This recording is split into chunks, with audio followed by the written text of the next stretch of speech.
Hello and welcome today. I'm Will and I'm going to be talking about 10 self-published books that I'm pretty convinced I'm going to read in 2024 or in the first half of 2025. I think this is the year where I've read the most self-published books, and so I'm riding that wave. I've loved a lot of them. So here are 10. I'll be going in order, so I'll start with the ones I'm convinced I'll be reading this year in the last few months, and then I'll go into the ones for next year. And there is one I'm cheating on, which you will find out a bit later in the video. And before I stop rambling and before I get into the actual books, please let me know some of your favorite self-published books that I should read, because then I can be a greedy book reader, buy some, add them to the TBR, and face the ever-growing pile of books demanding my attention. Long now let's get on into it, and I'm going to start with A Drowned Kingdom by P.L. Stewart. This has been on my reading pile for so long. I don't know why I haven't picked it up, but Ed has read A Drowned Kingdom now, and it's given me the kick I need to pick it up. He said this is really great. It's a great mix of kind of fantasy inspirations and elements, and it just sounds awesome. I was sent this by PL a while ago, and I've loved talking to PL over on Page Chewing with himself and Made Between the Pages. That was an awesome chat, and I hope to talk to them again soon. But talking about A Drowned Kingdom, I just need to read this series. It sounds perfect for me, and I believe there's now 5 installments out, which is brilliant news, because once I've read this, and I'm pretty sure I'm going to really enjoy it, then I've got another 4 installments just waiting for me. And so how awesome is that? What's better than 1 great book? 5 great books. And so yeah, that's A Drowned Kingdom, and the first one on the list. And next up, I have Ascendant by Michael Miller. This has not recently, but over the last few years, burst onto the scene, and I believe the series as a whole is called Songs of Chaos. And I really love how unique this sounds. It's got that kind of classic fantasy vibe. You've got someone stealing a dragon egg to look after it. But I love that it's very different as well. You can see on the cover, the dragon is blind, and that is why this boy, I believe, saves the egg, and so he takes on a blind dragon. And I just love that straight away. It's taking classic traditional fantasy ideas and adding your own spin on it. And I've heard that that's a lot of what Michael Miller does. He really makes it feel unique whilst feeling nostalgic and heartwarming at the same time. And I really love that blend. I found that a lot with the Adan trilogy with Philip Chase. It was so new and fresh, but it gave you that nostalgic kind of comforting feel at the same time. And so I'm really looking forward to diving into Ascendant. And then now the one I'm cheating with, I want to read Dungeon Crawler Carl in 2024, and I know I will because I've just started it. So I actually think this might have just been picked up by a traditional publisher, but I'm counting it as self-published because I'm not 100% sure, and also I know it was originally self-published for certain. So yeah, I'm cheating because I definitely am going to be reading this in 2024. And so I had to do it just as a safety net to make sure that if I revisit this list, I can say at least I was partially honest that I would cover these, because I know that Dungeon Crawler Carl will be covered. So far, really enjoying it. It is just kind of mindless, crazy enjoyment. I love how random it is. It is just mental, really, but I'm loving the twists and turns and the imagination that is being employed in Dungeon Crawler Carl. It's like D&D in real life if there was a horrific cataclysmic event that destroyed most of the world and forced people to act in a battle royale circumstance. Pretty horrifying, but very funny to follow. So that is Dungeon Crawler Carl. And then I have Blood Over Bright Haven. Wow, I'm finding it hard to speak today. I need to do more of my tongue twisters before these videos. But Blood Over Bright Haven, I recently loved and adored The Sword of Kaigan. And so, of course, I'm going to read Blood Over Bright Haven. I believe this is a standalone. It is very different to The Sword of Kaigan. I think it's kind of dark academia inspired, but I've heard great things over from Chris and Mads and many others who have loved this new release. I think it came out in 2023. And so I cannot wait to pick it up. And yeah, there's not much more to say beyond that. I love The Sword of Kaigan so much that I've not even read the blurb for Blood Over Bright Haven. I just know I need to pick it up, and I'm feeling pretty sure that I will enjoy it. And the next up, I have got Murder on the Lamplight Express. And this is the sequel to, I can't believe I've just forgotten the name.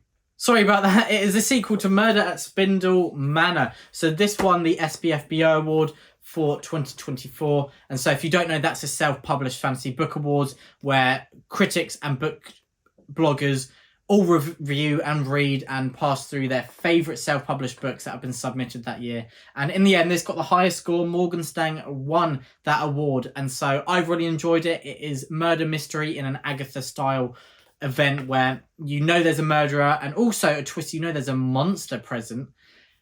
And you find out who it is over the course of one night where all the culprits, all the suspects are together. And so you kind of root out who it is, and there's twists and turns along the way. And it was great. It took me 20, 30 pages to really get into, but beyond that, it hit a new level of confidence, in my opinion, and really felt unique and onto its own. And so, yeah, of course, I'll be carrying on with a sequel, Murder in the Lamplight Express, which I don't really know much about this other than that it's got the same leading character, and I imagine there's a murder on the Lamplight Express, which I'm guessing is a train, so kind of following the Agatha Christie vibe once again. And so last up for the ones that I think I'm going to be able to fit in 2024, I have A Killer and a King by Tom Dunn-Brow. Another one that I don't really know much about, but I was very kindly sent a copy, and it's a brilliant title. And on the front it says A Tale of Revenge and Regret, which who doesn't love a tale of vengeance when you're a fantasy reader? And then regret as well. Great. I just love that right at the beginning. And yeah, I'll be reading this. It's quite short as well, so I think I will be able to fit it in 2024. A lot of these I don't know too much about, but I'm just trusting. I've heard so many great things, and I'm getting book FOMO, you know, and I need to catch up. And so that is A Killer and a King. And now getting into the ones that I think are probably more likely and aim for 2025. I need to finish the Cradle series by Will White. I think I've listened to 8 installments, so I think I have 4 to go. They're very quick to get through. I really enjoyed these, and I had a bit of a break because they did become a little bit templatey after a while, but I've had a break and I feel ready to dive back in. And so I'm really looking forward to being back with these characters in this kind of like game-styled series where the characters level up as things go on. A bit similar to Dungeon Crawler Carl, I guess. A lot of these books are really gaining popularity because they are palate cleansers, but in series which really feel like a comfort blanket as well as you get further through them. I'm not sure if that's the case for Dungeon Crawler Carl, but that's kind of what I've heard, and I know that is the feeling for Cradle. And so I really need to finish the series, and I've heard kind of mixed things on the finale. I think many people really enjoyed it, but I've heard from those. I think Matt's fantasy reviews didn't like it as much, but I'm looking forward to finding out the end journey of these characters. And there's been a lurking evil in the background which is kind of cast a shadow on the whole series, which I'm looking forward to seeing how that is confronted. And then next up I have Illborn by Daniel T. Jackson. I love a good fantasy book, and this is epic fantasy. I mean, look at that. That is a chonker. It is a big one, and it's been holding up my door. I'm joking, it's not being a door stopper. I would not disrespect Illborn like that, but I've heard fantastic things about this series, and I will have to put my glasses on because it's quite small font, but I'm really looking forward to getting to this. There's a lot of kind of new kind of subgenres emerging in fantasy, a lot of which are present in the books I'm talking about today. And I love that. I love that the boundaries of genres are being pushed, keeping reading forever fresh and engaging and new. But also it's nice to return to what we love. And that sounds what Illborn's going to be like. And so I can't wait to pick that up. And now I think I only got 2 more, and I've got Dragon Mage by M.L. Spencer. So I know little to nothing about this other than lots of people I trust and respect loved it. It's got the word dragon in it, and it's got the word mage in it. And it's got dragon mage together, which the title alone has me hooked. And so that's really all I know. But I really like the cover as well, actually. I know that as well. So I'm really looking forward to picking this up. And then last up, I have got God Eater by Rob J. Hayes. And so in 2024, he's done something very, very unique. He's got 3 separate series that are linked in the same universe. He's got like the Annals of the God Eaters, Herald of the God Eater, and something else. Herald, I think, is the chunker book, and then he's got one called God Eater. I don't remember what the other one is called, but I intend to read all 3 that have been released, and whilst 2 are novellas and 1 is a big one, so I'm kind of counting it as one because they're set in the same universe. But I really love this. Is unique. Again, I was just talking about authors pushing boundaries. Rob J. Hayes is doing it here. Something very unique where you're immersing yourself in the world, but you can start with any series, and I find that really interesting. And he's kind of said that you can start with any, but the ones you read first will kind of influence your take on the others, and that is just so fascinating. It's like a game where you can do the side quest first or the other one, but the characters that you meet will influence how the other pans out.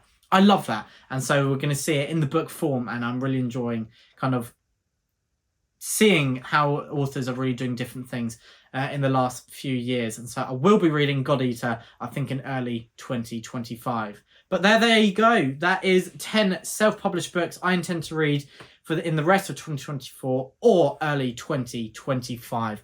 I've really enjoyed the self-published books I've read this year. The Sword of Kaigan and The Return to Adan and Murder at Spindle Manor being just a few of those. And so I cannot wait to pick these up. Please let me know if you've read any of them. Let me know some of your favourite self-published books that you think I should pick up. But everyone, thank you as always for watching, and stay safe.